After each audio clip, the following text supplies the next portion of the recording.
Hello everyone, আমি Ishita and welcome back to my another new video. দিনটা ছিল 23 জানুয়ারি, সরস্বতী পূজার দিন। সেদিন ভোরবেলা ঘুম না ভাঙলেও অন্যান্য দিনের তুলনায় অনেকটা তাড়াতাড়ি উঠে পড়েছিলাম ঘুম থেকে। তারপর স্নান সেরে চলে গেলাম ঠাকুর ঘরে, কারণ আমরা স্টুডেন্টসরা সারা বছর এদিক সেদিক করে পড়াশোনায় ফাঁকি মারলেও বছরেই একটা দিন বিদ্যার দেবীর কাছে অঞ্জলি দেওয়ার জন্য উৎসুক হয়ে থাকি। বিকজ পাশ করতে হবে তো, তাই না বন্ধুগণ? আরে মজা করছিলাম। তবে যাই বলে, সরস্বতী পূজার প্রতি স্টুডেন্টসদের একটা আলাদা ইমোশন আছে। তবে ইমোশনগুলো বয়সের সাথে সাথে কেমন বদলে যেতে থাকে। এই যেমন ধরো, একদম ছোটবেলায় যখন কেজি স্কুলে পড়তাম, তখন সরস্বতী পুজো নিয়ে আলাদা এক্সাইটমেন্ট ছিল।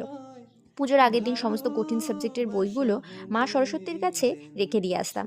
তারপর মা ভোরবেলা ঘুম থেকে তুলে স্নান করিয়ে দিত, ওদের মামার বাড়ি যেতাম অঞ্জলি দিতে, কারণ তখন প্রতি বছর আমার মামার বাড়িতে সরস্বতী পুজো হতো। দেন একটু সাজুগুজু করে স্কুলে যেতাম। তার কিছু বছর পর থেকে আমাদের বাড়িতেও সরস্বতী পুজো শুরু হলো। লাস্ট 2024-এ আমাদের বাড়িতে সরস্বতী পুজো হয়েছিল, বাট এই রিসেন্ট 2 বছর পুজো আর হয়নি। সত্যি, সময়ের সাথে সাথে সবকিছু কেমন বদলে যেতে থাকে। আগে সেই স্কুল লাইফে সরস্বতী পুজো আর এখনের সরস্বতী পুজোর মধ্যে কত তফাৎ। তখন পুজোর আগে থেকেই কত প্ল্যানিং করতাম, কি পরবো, কেমন সাজবো, কখন স্কুলে যাব, সব কিছু ঠিক করে রাখতাম আগে থেকে। তারপর ভোরবেলা ঠান্ডায় কাঁপতে কাঁপতে স্নান করে অঞ্জলি দেওয়া, স্কুলে যাওয়া, খিচুড়ি খাওয়া, সেই সব একটা আলাদাই দিন ছিল। তবে হ্যাঁ, সরস্বতী পূজাটা শীতের শেষের দিকে হয় ঠিকই, কিন্তু এই দিনটাতে আমাদের মনে একটা আলাদাই এক্সাইটমেন্ট কাজ করে, তাই ঠান্ডাটা ফিল করতেই পারি না। সবাই কি সুন্দর সেজেগুজে ঘুরতে বের হয়, এটাই এই পুজোর বিশেষত্ব। আর স্কুল লাইফ শেষ হওয়ার পর থেকেই সরস্বতী পূজার দিনগুলো এমনভাবে কাটছে, সেটা দেখে মনে হয় যেন আমরা অনেক তাড়াতাড়ি বড় হয়ে গেলাম। সেই পুরনো দিনগুলোকে বড্ড মিস করি। যখন ছোট ছিলাম তখন ভাবতাম কবে বড় হব দিদি দাদাদের মতো, আর এখন ঠিক উল্টোটা মনে হয়, যে আবার ছোটবেলায় ফিরে যেতে পারলে ভালো হতো। যাই হোক, আমি তো ঠাকুর ঘরে এসে পুজো করলাম, আর সাথে বাগদেবীর কাছে নিজের মতো করে মন্ত্র উচ্চারণ করে অঞ্জলি দিলাম। আশেপাশে কারোর বাড়িতে পুজো হয়নি এই বছর। আর স্কুল কলেজে যাবো কিনা ঠিক ছিল না এই বছর, বিকজ আমার শরীরটা খুব একটা ভালো ছিল না। তাই কোনো ব্রাহ্মণ ছাড়াই বাড়িতেই নিজের মতো করে অঞ্জলি দিয়েছি। আমি বিশ্বাস করি, ঈশ্বরের আরাধনার প্রধান উপকরণ হলো মনের ভক্তি। ভক্তিতেই ভগবান সন্তুষ্ট হন। তাই আমি এই বছর মনের ভক্তি আর আমার ক্ষুদ্র জ্ঞানের মাধ্যমে জানা বাগদেবীর 2টি মন্ত্র উচ্চারণ করেই অঞ্জলি সম্পন্ন করেছিলাম। ছোটবেলা থেকে মায়ের মুখে একটা কথা বহুবার শুনেছি, যে ঈশ্বর খুব অল্পতেই সন্তুষ্ট হন। আর এর একটি বড় উদাহরণ হলেন বিদ্যার দেবী মা সরস্বতী। সরস্বতী পুজোর দিন মায়ের কাছে আমরা সকল ছাত্রছাত্রীরা অঞ্জলি দিই এই প্রার্থনায়, পড়াশোনা, সঙ্গীত চর্চায় সবকিছুতে আমরা যাতে আরো বেশি মনোযোগী হতে পারি, আর আমাদের পরীক্ষার ফলাফল যেন ভালো হয়। কিন্তু আপনারাই বলুন তো, আমরা যদি সারা বছর পড়াশোনা না করি বা সঙ্গীত চর্চা না করি, সেসব না করে যদি শুধুই মায়ের কাছে অঞ্জলি দিই, তাহলে কি আমরা এসবের প্রতি মনোযোগী হতে পারবো, বা আমাদের পরীক্ষার ফলাফলটাও কি ভালো হবে? হুম, একদমই নয়।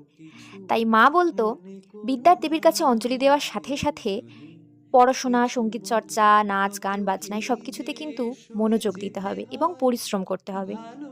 আমি যেরকম পড়াশোনা করব, আমার পরীক্ষার ফলাফলও কিন্তু সেরকমই হবে। গীত, বাদ্য, নৃত্য, সঙ্গীত চর্চার ক্ষেত্রেও কিন্তু এটা একই রকম। যে যেরকম পরিশ্রম করবে সে সেরকম ফল পাবে। অর্থাৎ ঈশ্বরের প্রতি ভক্তি আরাধনার সাথে সাথে নিজেদের কর্মকেও কিন্তু ভুললে চলবে না। যে যেমন কর্ম করবে সে তেমন ফল ভোগ করবে। আর আমরা যদি প্রত্যেকে নিজেদের কর্মগুলোকে সঠিকভাবে করতে পারি, তাহলে ঈশ্বর আমাদের সহায় থাকবেন, এটা আমার বিশ্বাস।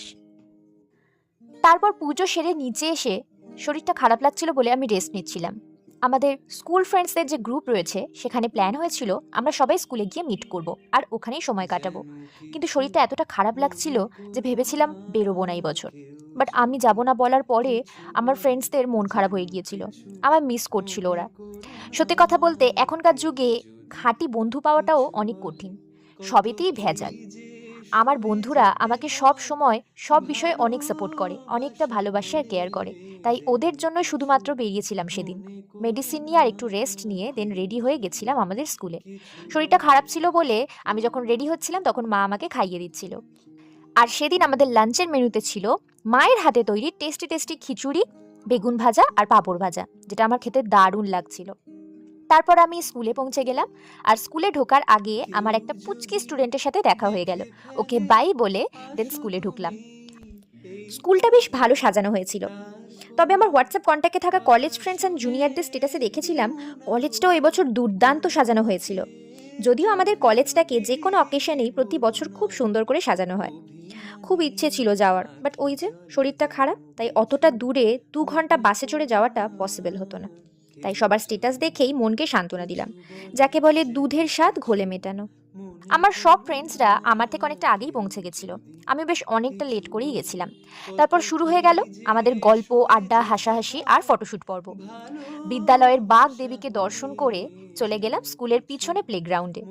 সেখানেই গোল টেবিল বৈঠক করে আবার গল্প শুরু করলাম। চলো এক এক করে আমার সব বন্ধুদের সাথে তোমাদের পরিচয় করিয়ে দিই। তিয়াশা, আরিয়ান, সৌভিক, তুহিন, মৌবনী। আর এখানে মৌবনীর সাথে ওর একটা রিলেটিভ এসেছিল, ওর নাম বৃষ্টি। আর তিয়াশার সাথেও ওর একটা রিলেটিভ এসেছিল, ওর নাম অন্বেষা। আরও একজন আছে আমাদের গ্রুপে, রূপম, কিন্তু বেচারা ওই দিন ছুটি পাইনি, অফিস ছিল। খুব মিস করেছি ওকে আমরা। এই জন্যই তো বলছিলাম যে আমরা বড্ড তাড়াতাড়ি বড় হয়ে গেছি। আমাদের এই গ্রুপে প্রত্যেকের একে অপরের সাথে বন্ডিংটা বেশ ভালো, আর এরা সবাই বন্ধু হিসেবে আমার কাছে অনেকটা স্পেশাল। আর এই যে তিয়াশার কথা বললাম, ও আমার বেস্ট ফ্রেন্ড। আর তার চেয়েও বড় কথা হলো আমার লাইফের ফার্স্ট ফ্রেন্ড। সেই যে প্রি নার্সারিতে ভর্তি হয়েছিলাম 3 বছর বয়সে, যখন বন্ধু শব্দের অর্থ তো দূরে থাক, বানানটাও ঠিক করে জানতাম না, সেই সময় থেকে এখনো পর্যন্ত আমাদের বন্ধুত্বটা একইভাবে বজায় রয়েছে। ও আমার জীবনের প্রথম বন্ধু, তাই ও আমার কাছে একটু বেশি স্পেশাল। তারপর গল্প করতে করতে কখন দুপুর গড়িয়ে বিকেল হয়ে গেল বুঝতেই পারলাম না। মন না চাইলেও সবাইকে টাটা বাই বাই বলে বেরিয়ে পড়লাম স্কুল থেকে।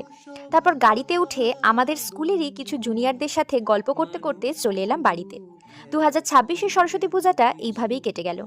জানি ব্লগটা অনেকটা লেট করে শেয়ার করলাম, বাট নেক্সট টাইম থেকে চেষ্টা করব আরও এই ধরনের ব্লগ ভিডিও জলদি জলদি শেয়ার করার। তো চলো আজকের জন্য এতটুকুই, খুব শীঘ্রই দেখা হচ্ছে নেক্সট কোনো ভিডিওতে। Till then take care and by.